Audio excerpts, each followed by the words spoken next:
Good evening, everyone. It is Monday, and we are back with another episode of Where's Your Heart? Championing vulnerability as a core human strength.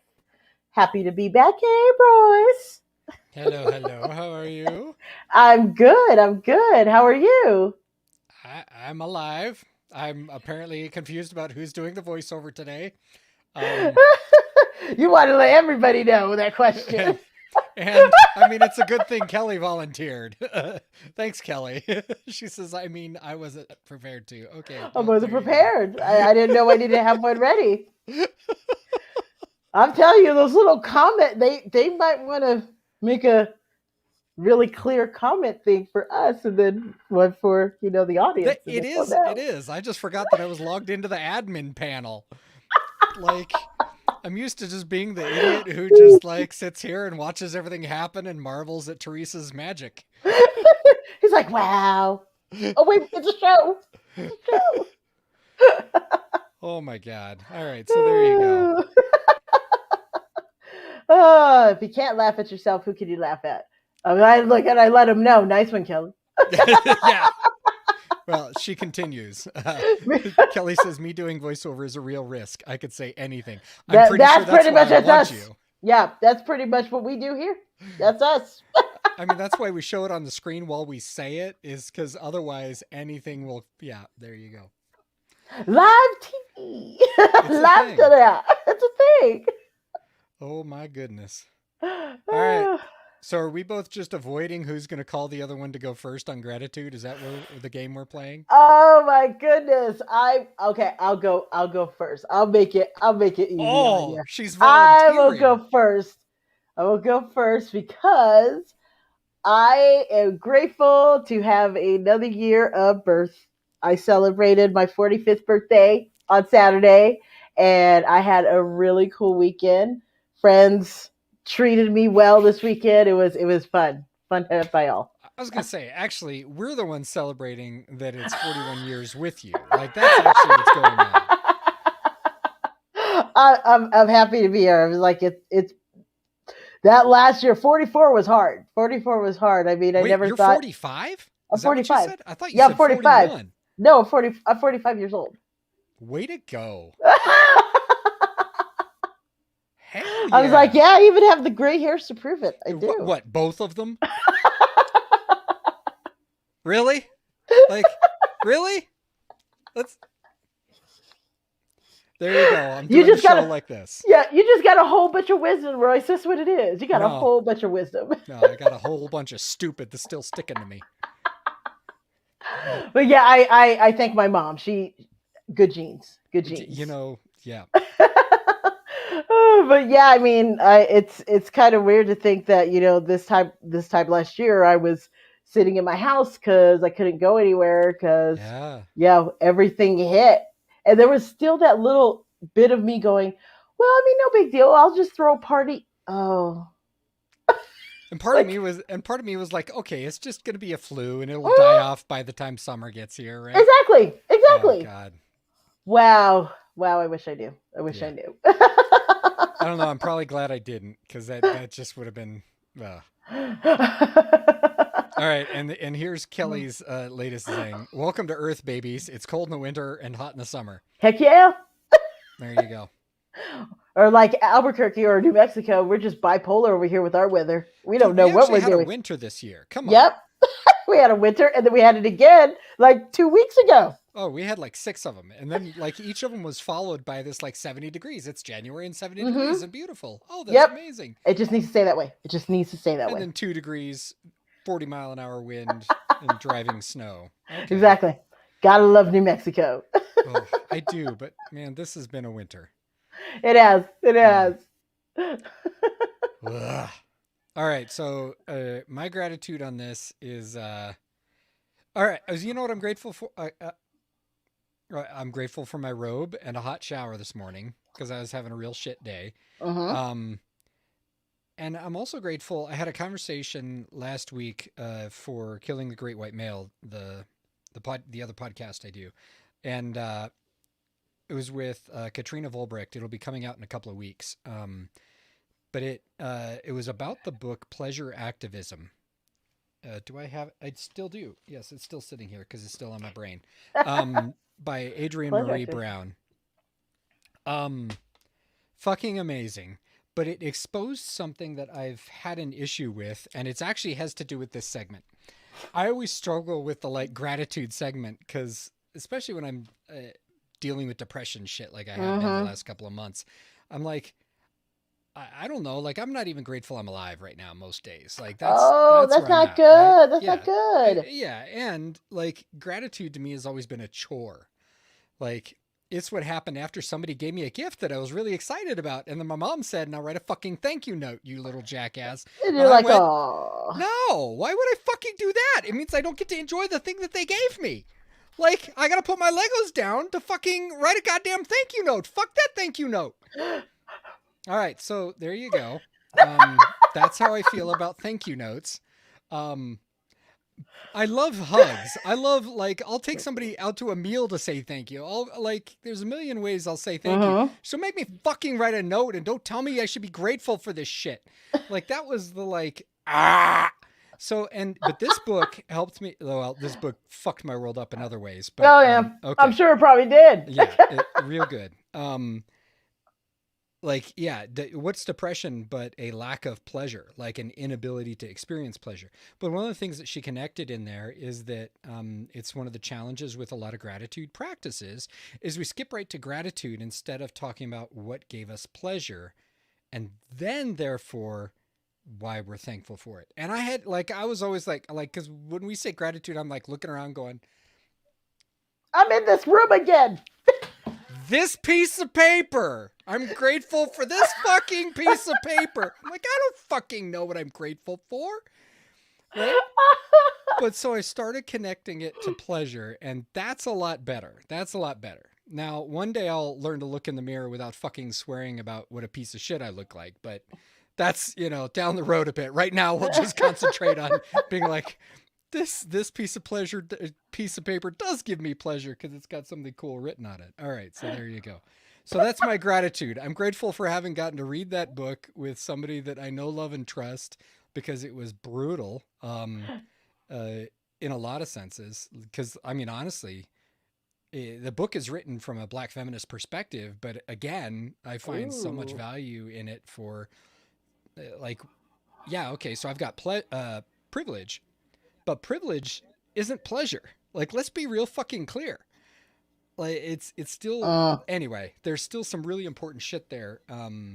That yeah. So anyway, it was really good. Blah blah blah. I'm blathering a lot. There you go. You should probably take this from me. You should just walk in and grab the mic. All right, you're done, buddy. Well, I'm going to say we are also grateful. Yeah, I was like, Oh yeah, yeah, there I we mean, I'm go. just going to grab the mic. Good, good. Yeah. Y'all, we are at Oh, goodness, but we 91 are also subscribers on grateful YouTube. Yep. for our subscribers here on YouTube. And this is just part of the list. As we found out, we are only allowed to put a certain amount of names on here. So if you like seeing your name on the screen, then make sure that you go and click the subscribe button on the YouTube page right now so that you will always be up to date on everything we're doing and hit the notification bell so you know when new shows are available. Because after this episode, you will Oh, only see Where's Your Heart on YouTube. It will no longer be on Facebook or Twitch. It's only going to be on YouTube because Teresa's tired of having to set up all the accounts to go out at once. Going to do it that once. this entire thing was so artfully done.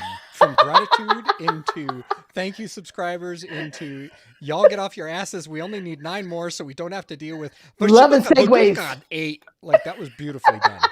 I It was love my impressive. segues. Love my segues. So, yes, thank you to everyone that has subscribed so far. Yes, It yes. has gotten us to 91 subscribers. We are nine. Nine. Nicht. We do that. There we go. Nine. Nine subscribers that we need to get to our 100 and get to a real website name. That's all I'm asking for. I just want to That's it. put youtube.com/ Where's Your Heart Life. That's all I want. It's simple. And I will be extremely grateful. Me Would and you be Royce grateful or will would it be bring you grateful. pleasure?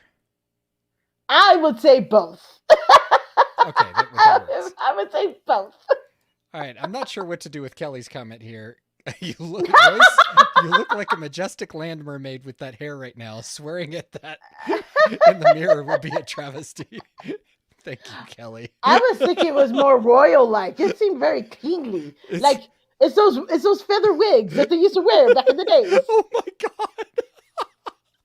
It's my Ben Franklin look. Exactly. And I just want to say thank you to Kelly for wishing me a happy birthday. Yeah. Frankly, all my birthdays consist of just eating cake. And yeah, that's about Oh, it. It's eating cake. cake. I love cake. I that is the only reason to have a birthday. Eat some cake. Oh man. Ah, Oh man. yeah, I saw Cake. that. I saw that protein bar you were eating earlier. That's a travesty. Dude, that was delicious. This, I saved that for dessert. this thing was this thick. I thought it was a chocolate All right, popsicle. next week That's I'm just. eating it on the air. There you go. It's like you all can enjoy the. I'll do a little advertisement for them. I don't give a fuck. I ain't too proud. Because you know what? Those things are fucking delicious. I was like, you know what? As long as it brings you pleasure. Yeah, actually, that's one of the, so side note on that. That's Mm-hmm. absolutely been part of it. It was like mindful eating. And every time I do that, I remember working with someone who was in recovery from an eating disorder. And eating lunch with her was always to me like a wake up to all the shit that I sleep through. Wow. Because she would like take a bite of something, and every time she would close her eyes and just like savor it. And I hadn't like I knew that it was important for her. It seemed good, and so I did a little of it, but I didn't even like put together that like that might be the antidote for the emotional eating shit that I do, and the Mm. like self-abuse that I do through food, all of that stuff. I was like, holy fuck, like nope, ding ding. Like when we talk about pleasure, it's not just like genitals. It's fucking it's the fact that this cup of water is cold is I'm bringing telling me you, pleasure right cold now. water is the shit. I love cold water. You all should, and it helps your body work harder. It's better to drink cold water. You work out the body. Theoretically. The more you know. There you go. Boom, boom, boom. Ah. All right. So we had a bunch of shows this month. Mm-hmm. How do we want to approach this? Are there ones that are sticking to you? Well, yeah. You could probably guess which one's sticking to me. Go. Yeah. It was the surviving abuse segment. Yeah. That's the one that stuck for me. It was unexpected. I think that Lauren was absolutely right in the sense it was setting that show up to prepare to say what I couldn't say out loud. So wow, it was emotional. It was definitely more emotional than I expected. I knew it would be emotional, but it went further down than I could ever expect. But and not surprising enough, I was checking the analytics on their shows, and that show is now the top show that we've done Wow. so far. And it's not surprising. I mean, even when we were looking for people to do the show, Yeah. um, there was such a response that and it's not only the fact that people have been through abuse. It's a different varieties of abuse. People actually asking, do you consider bullying a type of abuse? And I'm like, oh wow, okay, that's Yeah. because I for one always saw it. I always saw it that when I got bullied, it made it helped make me the person I am today. But bullying now is just taking on a completely different lifestyle. Like I couldn't even imagine the kids, the generation, what they go through when it comes to bullying. I don't know if I could do it. And I think there's an important thing that you're teasing on there too. That a lot of times in this country we frame hardship as like it builds character and all this other Mm-hmm. bullshit, and it deforms these things because like yeah, pain is a reality. Like Yep. we are human beings. We have nerve endings. And we have nerve endings that are emotional because we are social animals as well. Like, and our brain doesn't distinguish between emotional pain and physical pain. That's why emotional abuse is just as bad as physical abuse and Mm-hmm. can instill just as much trauma as physical abuse. So yeah, these are all very real. Um, I guess the deformation happens when we give it meaning that is really fucked up. And telling people that, well, this is, it made you who you are and this kind of shit. No, Mm-hmm. my response made me who I am. It is my Exactly. response to the trauma that you want me to fucking tolerate that made me who I am.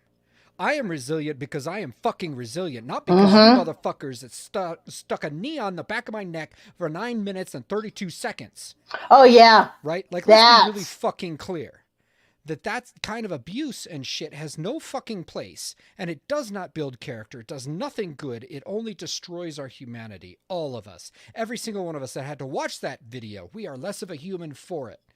So yeah, this, if we're going to give pain meaning, let's give it the meaning of something else. Like, I don't know, but it's not about it made me a better person. I made me a better person. mm-hmm. Like, you made yourself a better person. Your willingness to even tread closely to a topic like that when you knew that you were still carrying this. Like, that's what made you a good person, not that motherfucker 30 years ago. Yeah. Fuck him. Sorry, there you go. There's your Yeah. Royce rant. We gotta make a signal for that. Sorry. Somebody put a quarter in it. Pretty much I'm how trying you to find described comments it. from last week. How you pretty much described it. I mean, gosh, and just hearing the stories from both Nina and Lauren, Yeah.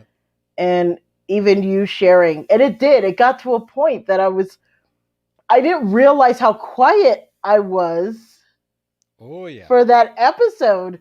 Like I was like, I'm just gonna sit here and I'll listen. Maybe they won't notice I haven't said anything. That's okay. I'll just keep listening intently. Like I won't have to say anything. And then you asked, and Did you watch that show yet? I did, I did. Okay. You I weren't almost even. didn't. I almost did it, but I did. So I'm at, first off, respect, because that was brutal. I'm sure. Um, Second off, part of the cue for me and part of the reason I teased you about it was because you weren't even necessarily on the screen. Like, you had flipped in channel wise and you had started looking at other things and stuff. And I figured you were just like gonna zone off, like, and fall asleep right in the middle of the show. Yep, yep, So yep. it's like, oh, I Teresa. mean, I even thought at one point I was like, I'll just like turn the camera off or just fall out. Like and like I said earlier, I took the antihistamine and I was like, I'll just use that as an excuse. That way I don't have to. I'm telling you, like this whole vulnerability thing is a kick in the ass. It I is a mean, total kick in the ass. that's true. That's true. It is.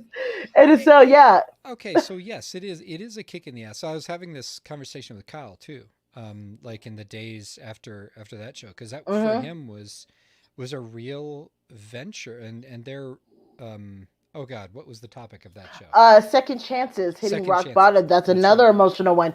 Yeah, When we learned that we will not be doing emotional segments back to back because that's just too much. yeah, fair. That's a good point.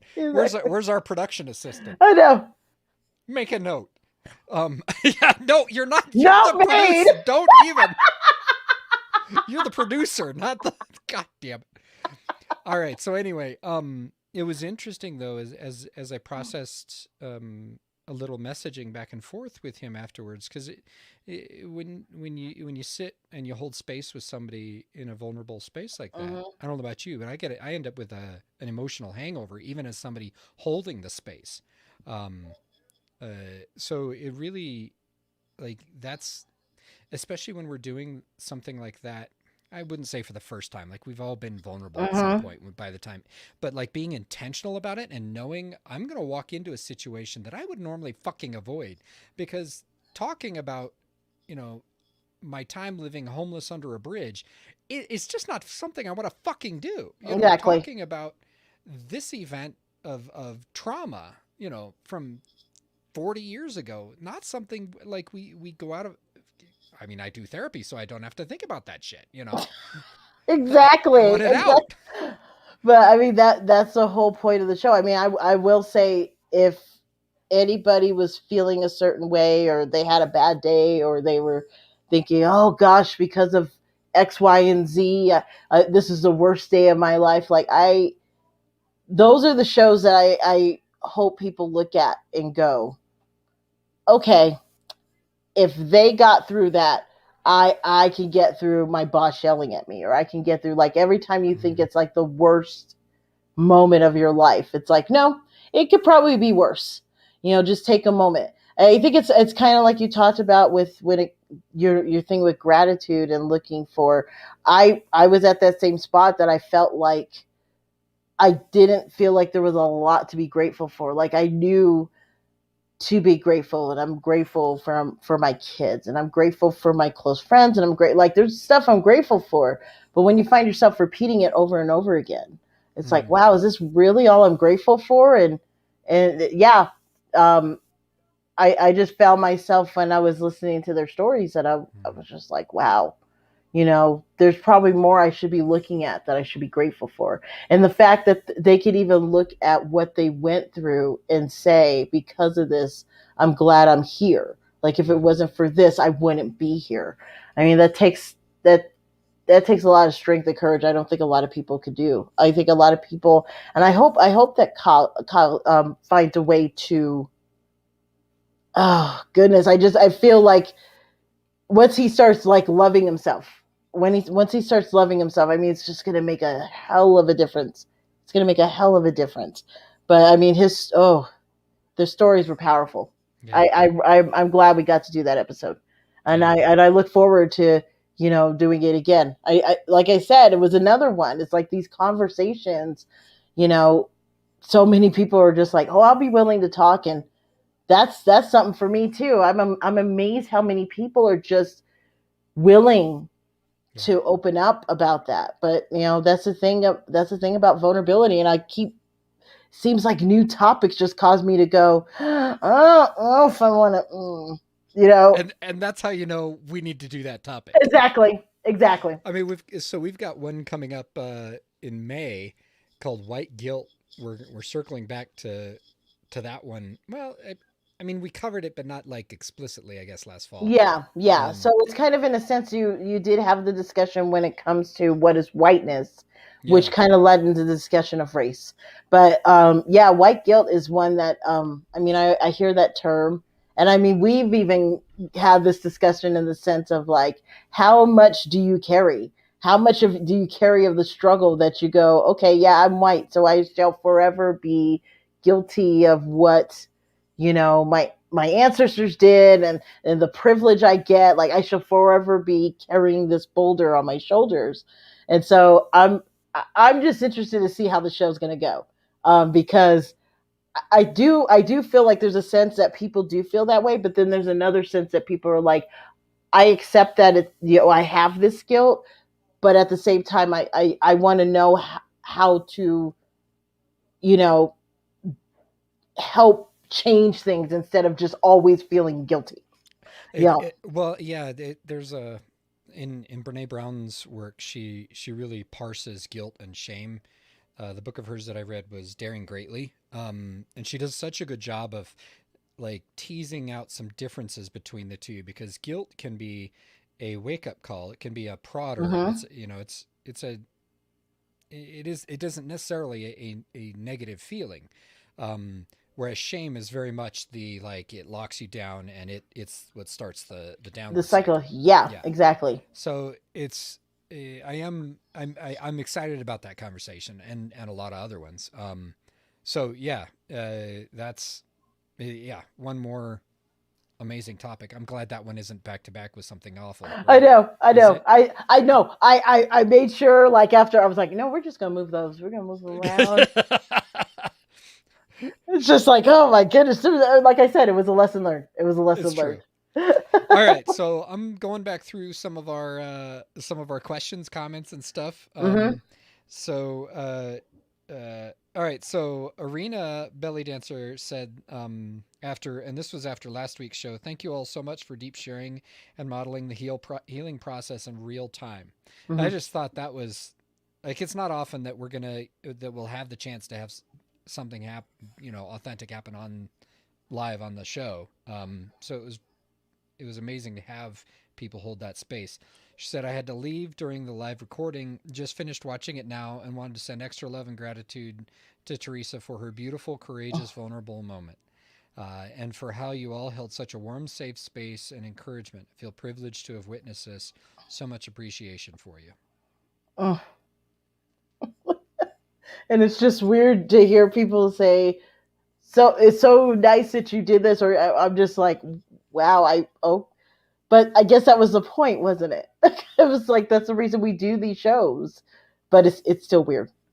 Dang, vulnerability. I'm just like, ah, gosh, What I it's mean, like, what's it like to know that you may have touched a life with your vulnerability and like you know, I'm a Teresa fan. Like, you're like we can sit here and talk all day long about what a badass Teresa is, but it was your vulnerability muscle that touched a life there. I'm I can honestly say, I mean, going going through my separation and divorce, like I honestly thought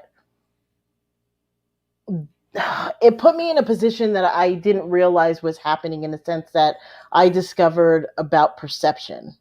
And I discovered that I was essentially creating a perception of how people saw me.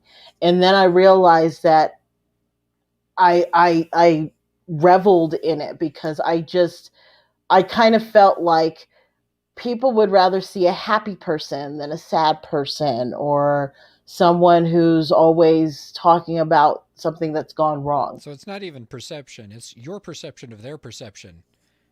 Well, I think So it's really, it's both. just a circle jerk. Yeah, it turned out that it was both because I discovered that there were some people that because I was doing a lot of events and really cool stuff. One, they either thought I had connections to really big people, so they wanted to get to know me that way, which was a really sad Yeah, thing to find out. Two, that I must be rolling in dough because of my connections and the things that I'm doing. obviously. Yeah, I'm just rolling in it. Okay. And then number three was that, Teresa is such a happy person. She's never down. And when I heard that one, I thought, wow, that is so not true at Mm-hmm. all. And it really came to pass when I had to deal with, I mean, when we do surviving divorce next month, that's going to be fun. Here's another preview, folks. Yeah, so that's preview. But I realized that I understood um why some people do not talk about the divorce online. I, I Mm-hmm. now I now understand why. When I saw myself go from sadness to anger and learned what rage was. I Mm-hmm. never knew what rage was. And unfortunately, I displayed that on the social media platform. And I've since removed what the things that I said. It's been hidden, but it still was disappointing to me that I had that moment because I wanted to be bigger than that. But at the same time, I was just like, why should I be ashamed Yep. for having an honest moment about how I'm truly feeling? And it only made it worse when I had some people actually send me private messages telling me, you shouldn't let people know how you're feeling about this or that. And that's what got me upset. That I was like, you know what? It's one thing if I can beat myself up. It's another thing if you're going to tell me how I should react, how I should feel, or how I should do anything. Like that is not up to you. And so from that moment on, I was like, yeah, I got to change this. I got to show Yeah. people that I'm. While it's great, and I have had moments of people tell me like I'm superwoman because I could do all this stuff, and I was just like, but you're not seeing the behind the scenes stuff, and it's hard. It's hard, but Yeah. I realized I was doing a real disservice by not. showing people what I really go through or what really happens or that I have feelings. I'm not just like the happy go lucky person. I mean, I like to laugh. I definitely like being happy, but Yep. sometimes, it's at a cost. I mean, my kids experienced that um, when I left and they had to stay with their dad during the divorce. And the only time they got to see me was on television, and I was on there smiling, talking about, Mm, events, and they didn't see me crying in the car, crying in the shower, you know. So mm-hmm. perception was a big thing, and that's why I think that's why it's hard. It's something that I'm still trying to break down. It's something that it shouldn't matter that I get emotional. It shouldn't matter that I get sad. It's because that's human. That's human emotion. I'm a Yeah. human being. I'm not a robotic happy person. So yeah, it's me It's just trying to break that down. I think that's what people like people honestly don't understand when they see someone who is capable of huge energy. I have just come to assume that 9 times out of 10 they probably also are capable of experience huge sadness. Hmm. It just too like Robin Williams is a perfect Yeah. example of one of those but I've known too many people like that. I've lost too many people like that. I am somebody like that. You're somebody like that. But Yeah. like when we are people who have a wide range of emotions that we can feel, we have a wide range of emotions that we can feel. Yep. And it's not just extreme happiness. It's Yeah. And sometimes when we feel them big. It doesn't oh matter yeah. what the emotion is. It's Yeah. it's done huge. So So there's another comment from last week's show. I'm just going to go through comments here because these are fun. It's really neat to go back and like oh look yeah. at them, the ones that we didn't respond to on air. Jason Lawless says on the topic of coming out about the abuse a person has suffered, I don't think a person has to be very vocal about their abuse to heal from it. I think with some types of abuse it can help, but with others, I think it's okay to not be vocal about it. It doesn't mean you aren't healing from it. You're just healing from it differently. And Hmm. just to reinforce what he's saying there, absolutely. I think we covered this a lot last week, Yeah. but just to repeat it again and again, we all do this differently. The key thing that I will say is not talking to anybody about what we experienced. I'm not sure I've ever seen a pattern of recovery, especially from trauma, that says I don't talk to anybody about it. Like having somebody, even if it's, some of us only process with our therapists, right? Hmm. Like that's how some people do it. That's totally fine.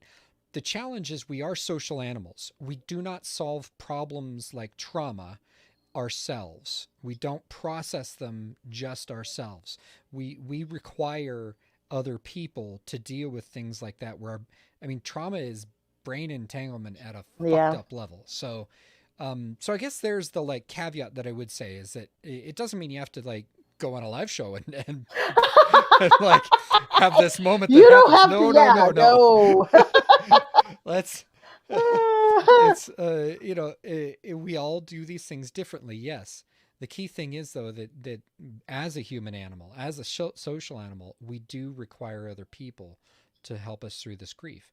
um And yeah that's what Lauren pushed on is that, yeah just ask, especially with your kids, ask yeah them, do you have some, do you want to tell me something? Ask your yeah friends. Like, it's just be there for them. So when those moments come, they can come to you. yes But yeah, I would have to agree. I've never known anybody to say, well, I got through that through by myself. I've just never again heard that happen. the rugged individual is bullshit. Like when I hear somebody say shit like that, I'm just like, oh, I'm gonna get some popcorn and watch this shit because it gonna explode.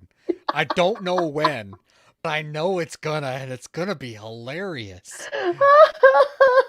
Like, give me a break, dude.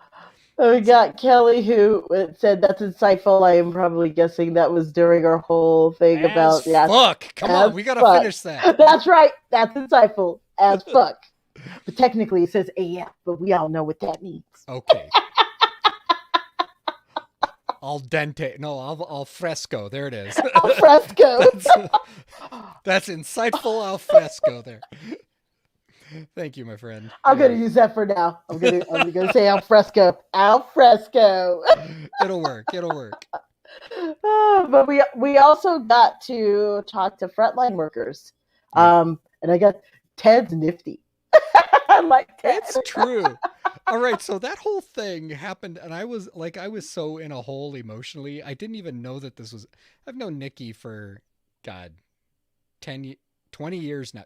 Oh my God, Wow. 20 Yep, fucking I've had years that now. moment. I've had that moment. Yeah, we're not going to talk about it. Okay, this is actually the funny part. Like that was because I went back to school for my bachelor's degree, so I was like a 27-year-old freshman again, or whatever it was. Um, so anyway, yeah, because I met her in doing bachelor's degree work. Uh-huh. Anyway, I didn't put together till we were, I think, backstage at some point before the show. I'm like, You didn't know oh that was a shit, no, brother. this is Nikki's brother. I like hadn't put it together at all. I was so fucking fogged and out of it, and so it was just such a joy. Yeah, that was, it was a really good. Yeah, And I don't know. I I got a like lot to say there. we try to make it that it wasn't going to be a political thing. You know, I Yeah, feel well, like I don't think you can really have that conversation without have that topic the coming up. facts are not like sorry, okay, let's distinguish here between politics and partisanship, because everything is political, especially when you're talking about a disease that's running rampant through the entire human race Mm-hmm. right now. Like that has to do with politics because it has to do with the body of the people. So talking about it without getting political, sorry. Yeah, yeah. I was like, Ted took care of that. But I have to say, just talking with all of them, it was this sense of. I mean, I was surprised, especially even after a year, that there was still people going in and not accepting that that's what was going on. That it was like, Oh no, yeah. I don't have COVID. I don't have Well, COVID. we've got people refusing the vaccinations right now because of that. Yep. I've got family members. Oh boy, yeah. I've Mm. got family members who are refusing the vaccine because they swear that they've had COVID, even though all of the tests have been negative. Um, yeah. So Mm. yeah. But Amy struck me. She was so. Whoever's working with her, like they are so lucky. Her ability to just stay centered and composed while just blopping the facts down. I was just like, It's like you how are you you not are freaking out gold. right now? Yeah. How are you not freaking out right now? Like, Oh, oh, hell yeah. So yeah, it was such a special show. And a painful one to really like look back on, like you said at the beginning of the show, like at this time last year, I don't know about anybody else, but I was still thinking this is just a really shitty flu and it'll go away like the flu does. You know, yep. we'll be back at it by June or July. Shoot, I wanted to fight with the governor. The governor was like shutting stuff down. I was like, oh no, you can't be doing that. I got Yeah. events to do. Like that's not going to work for me. So you need to whatever this is, like take care of it. But I got to do what I got to do. And here we are a year later, and I'm like, I really want to do what I used to do. So can we please just do what we need to do so we can get back to what we want to do? All right. So, yes. And I hope that we don't just get back to what we were want to do. Like there was so much that happened in 2020. And here, let's not make the mistake of like, you know, thanking the disease for fucking everything up and killing 500,000 people in Uh, this country. I will say our responses to the problems of this have also been pretty incredible. yeah. BLM uh, was fueled, like BLM's been around for almost a decade now, Mm-hmm. right? Like it's been around for a minute. But what happened when that was what was on, was actually visible? Our response to that was something else, and that's really cool to me. My kids are calling their zennials or whatever 20 something, you know, early 20 somethings are these days. I don't fucking fuck the generation system. It's bullshit anyway. But anyway, um, Generation Pebbles. I don't even know what generation it is right now. What is it's it? good. Uh, What is it? Everything after the boomers is bullshit. Like honestly, we're just fucking human beings trying to live our best lives. God Mm-hmm. damn it. Okay, so anyway, Zennial, their perspective, they labeled 2020 the year of the podcast because everybody and their grandmother launched a podcast. And let's be really clear about what that means. That means a bunch of people had more time on their hands to reflect about stuff, and so they went and started doing that reflection. Yep. That has consequences, and I hope that we don't lose that. I hope that that sticks around. Um, like I you got I thoughts here? I feel like, okay, being a person that pretty much spent her time dealing with entertainment and talking about it, going out and seeing shows, creating events. It Yeah, I mean, this past year has been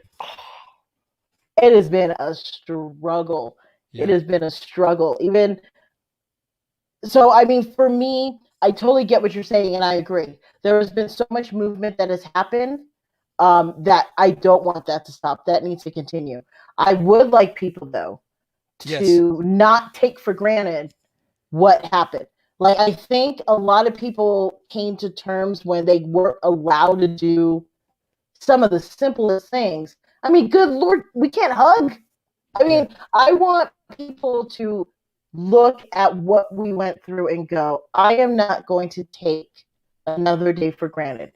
I'm going to take even the simplest thing, whether it's planning planning a garden, or sitting down and watching a movie with my kids. Like, I'm going to take everything I do and just be happy that I get to do it, because I mean, as of yeah, right now, I'm still, like, I've gotten to the point that I will take in every moment I have with my kids, every moment I have with my friends. But there is something to be said about wanting to go back to being in a theater to watch yeah, a movie yep, like it was supposed to be done, but at the same time knowing that I don't want it.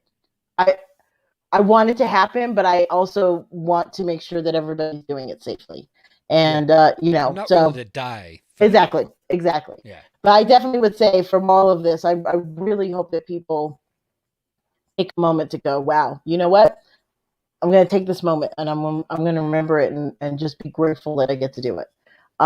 Because I think a lot of people, they, like I said, they took things for granted yeah. until we couldn't do it anymore. So Like that's what I hope. I'm thinking about the kids entering preschool right now. Some of those kids have never had a play date Hmm. because by the time they were old enough to have play dates, we were in lockdown. And I mean, you can have baby play dates. And I loved my kids. Yes, we hung out with other kids when they were young, like even 6 months old or whatever.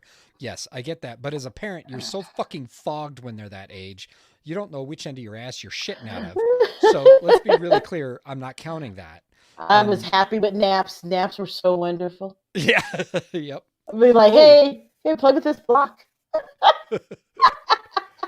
Kelly says, it felt hard to know where and how the grieving process is even happening for everything we lost last year when it's been a year and we are still Mm-hmm. in it. Absolutely. Yeah. There's that feeling of I can't even grieve this yet because it's not done fucking hurting me. Yep.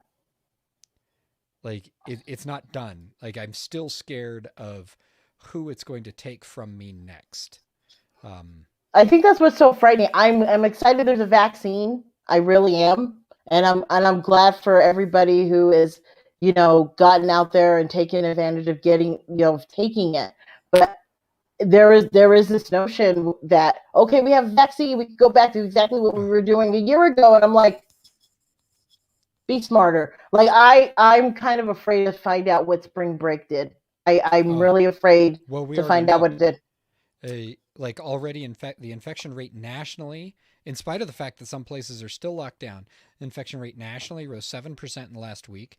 We're back up to over 60,000 cases a day. Like, this is a predictable fucking disease. It's very Mm. fucking simple. Now, at the same time, some of the CDC guidelines have changed. I was reading about this. Their guidelines for indoor with proper ventilation has gone from 6 feet to 3 feet as long as everyone is masked and still respecting that 3 foot. So there's been some interesting like nuances that because we have a mass of data now, we can Yeah, start saying, okay, some of these might have been overcautious, but still, like we could have cut that total in half, absolutely. just like every other fucking decently developed, quote unquote, developed nation. But no, we're rugged individualists. Fucking idiot country. I gotta have my spring break. Yep. Uh-huh. Who you willing to kill the maid for it, you dumb I know you motherfucker? want a side of COVID with that. I mean, No, they won't get it. Jesus. That's the worst part. They aren't the ones who are going to suffer for it. It's all the folks who are cleaning their fucking rooms, serving them dinner, the people who can't afford to fucking live without that because we live in a fucking Mm-hmm. slave nation still. Um, so yeah, okay. We're gonna have more than one rant today. Just a word of warning. Um, This is what happens on Talkback Live. it's This is what true. happens It's true. when we reflect on what we talked about for like the past month. Yeah, that That this is the shit Royce expect this. bit his tongue about during the show. Well, I have to say there was a show that I actually only got to see parts of because I was not a part of it because I recently Oh, moved. So TL came on as co-host while I yep. was gone. Um, so I gotta I, look that one up now. yeah, Look up the because comments on that one. because the word he even used was genocitric. I Oh, didn't even know what this word was until you guys gerontocracy. gerontocracy. I didn't even know what that was until you guys did the show. Yep. And that was like a shout out to TL. For our regular listeners, you know that TL is the host of the Frontline Stereo podcast. His show last week, I don't know what happened, but he actually got Facebook jonked for it. So I've got to like go find it and watch it now. Cause I'm like, Oh what the hell did you yeah. do, TL? um, I love him. He loves to stir up controversy. But yeah, that was such a privilege to like just to talk about that, what it means to have a country that claims that it's all about the children, but our average age of people representing us in Washington is 10 to 15 years older than the average age of the people in this nation. Like Mm-hmm. we are not all about the children. We are not at all. Because otherwise, we wouldn't have to train fucking senators how to understand Facebook during a hearing. We, it just, Or the difference between Facebook and Twitter, or oh, the Jesus difference between fuck. yeah. I mean, yeah. Yeah. It's like why am I like why is there no one here that's the age of like 28? That's on the come on, I mean, come on. and I'll be real blunt. I don't love all of these platforms. I don't. I've gotten on and off Twitter more. I mean, it might as well be my underwear at this point. Like every time I get on it, like I make it like a day, and then I'm like, nah, fuck this shit. I'm out. No, I'm done. Delete account. They're all different. Mm-hmm. And and I'm a Gen Xer.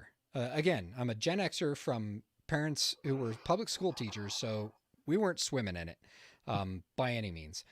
So like just to be real clear, I didn't grow up with technology. I grew up like taking typing classes on a clacker, and then I got upgraded to an electronic like a typewriter, and then we got one that wasn't just electronic, but like it had the little readout, the Oh, little digital readout, I right? like those. I Where you like could those ones. like edit it and then tell it to print the sentence, right? Because you'd crafted the sentence finally, and then it would print,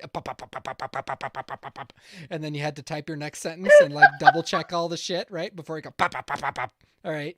And then when I started on computers, it was you'd put a disk in and you'd hope that it would work. If not, you had to go to the one next to you. And then you had to type /C boot and shit like that. You had to like all of that shit. Like that I was don't my miss that. computer experience, I don't right? miss that. Okay. So technology is not native, and yet somehow we figure it out because we know that it's important. And the divide between that and so much of the prevalent notion from the boomers about what pansy asses or whatever they're saying about millennials, about how they can't do this Mm. and can't do that, and they have no fucking clue what millennials are dealing with because they grew up in an age where the cell phone was native.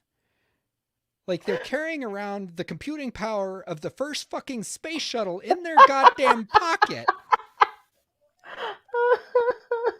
even like where's your fucking curiosity about what that does to a human? You know, like so. Anyway, that show was fucking cool. TL and hats off to TL for coming up with the idea. Like, Mm-hmm. uh, I, we're like we haven't talked to TL in a while. Like I'll just ping him.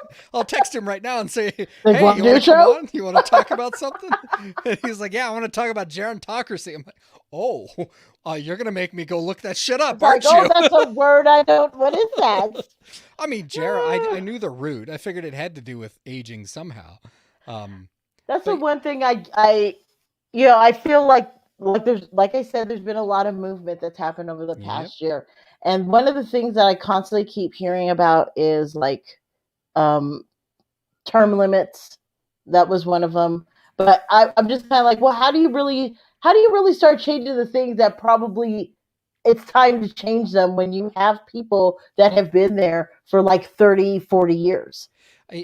There's a problem there too in that um, some people keep getting better at their job for 30 years.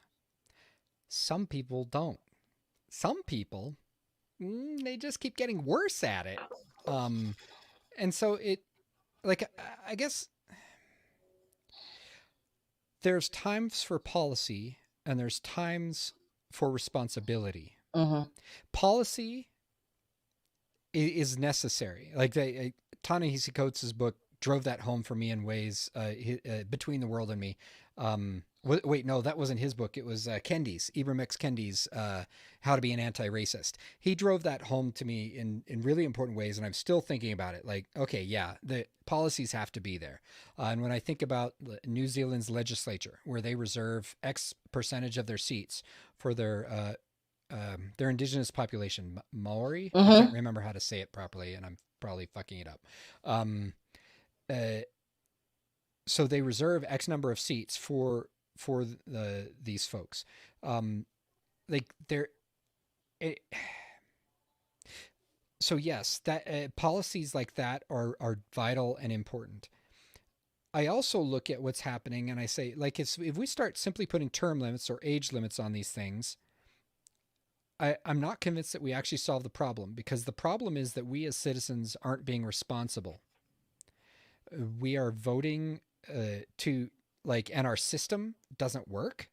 Um, it's a winner take all system, and Mm-hmm. that's never going to produce change the way we need it to. It's never going to produce people who can keep up with the fucking times regularly.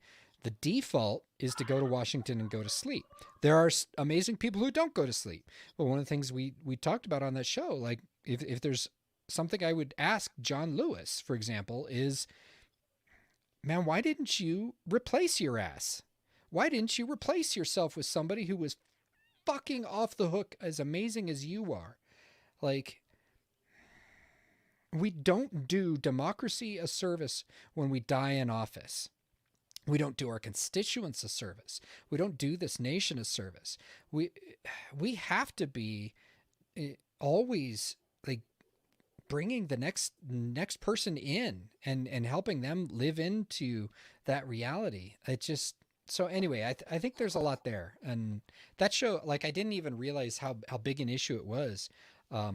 And we could have gone on for 2 hours, as you can tell, because I'm Well, still going on about it. yeah, I hope something is done, and I totally agree. I mean, we even talked about that on the show, that we as citizens need to realize that it doesn't end at the vote.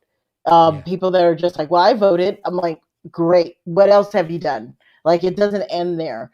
I think we've gotten real lazy, just thinking, well, I voted and the person I wanted got in there, and they said they do stuff, so I'm sure they'll do it. Like, can we work a little harder? It's Can we do a little more? But I mean, when you ask the question, I actually understand. I mean, there's some people that are in there that are fighting the fight, and they're still doing it even at an older age. But then I look at people like Mitch McConnell. I have yet oh, to meet anyone online who has given me a good reason why this man still has a seat. Why the heck these people are still voting him okay. in? I can Uh, tell you why. Because for I lost you on sound there. oh, it's still here. Oh, okay. I I was mean, listening intently. I can tell you exactly why those folks keep voting him in. Um, Number one, white supremacy. It's a Mm. thing. Patriarchy. It's a thing. Number three, they got to see this old white fuck stonewall a black man for 6 years. And to him, he's their champion. Mm. And then they got to see him turn around and every argument that he used during those 6 years to filibuster the shit out of, what was it, 465 judges? Like, Mm-hmm. it was a huge number of open seats. It was record-setting number of open seats at He the end of spent all Obama's that term. time fulfilling it during Trump's. Yes, and It's and and accusing the Democrats of and what happened immediately is they fixed the filibuster on the judges' seats issues, on the appointments issues. It just, like, that's their version of activism. And here I will be very partisan. That's fucking Nazism. We have to stop it. It is growing in this country, and it keeps getting worse. Trump at a wedding over the weekend was was yeah, I heard about was this. quoted as saying to the audience, "Do you miss me yet?"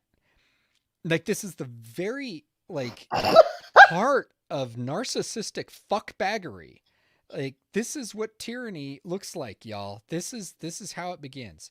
And Kelly's making a good point. Also, is Kentucky also gerrymandered al fresco? Al fresco. Indeed, it is al fresco. But his is a Senate seat, so it's the whole state voting. Mm-hmm. Um, but I say that, but we're seeing the voter suppression that's going on right now post-election. Georgia has passed, what, 3 laws already that will make it more difficult for people to vote in the next election. Because we can't be having minorities voting as much as they did this time around. Like, that can't happen Like, all the time. welcome to the new Jim Crow, y'all. Like, we're Oh, watching it, and we aren't pissed about it. The only place I see that's even fucking covering that shit properly is Huffington Post.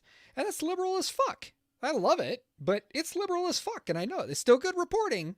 Like, they at least put opinion before their articles when it's actually fucking opinion, and then they actually cover news stories well and fair, and they're giving Cuomo a fucking, like, fuck you, because he yeah, that jackass. Fire his ass. Please, New York, recall that son of a bitch. Like, how is it that fucking California has a recall vote for Gavin Newsom, who genuinely has fucked things up too? All right.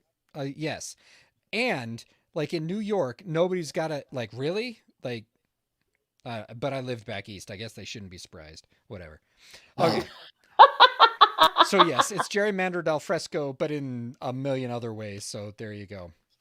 All right. I like reflecting. Reflection is so much fun. Oh, man. Oh, goodness. We're at the end of the episode. We are done for our last show on Facebook, our last show on Twitch. Bye, Facebook. Yeah, bye, Facebook. You can see us on YouTube. We'll still be on our page, posting stuff to remind you we're on YouTube. But yeah, we will only be seeing one person. We'll only be seeing one platform at this time, and that platform is YouTube. So please, Wait, please. did you just suggest that we're going monogamous with YouTube? We're going monogamous with YouTube. Fuck that.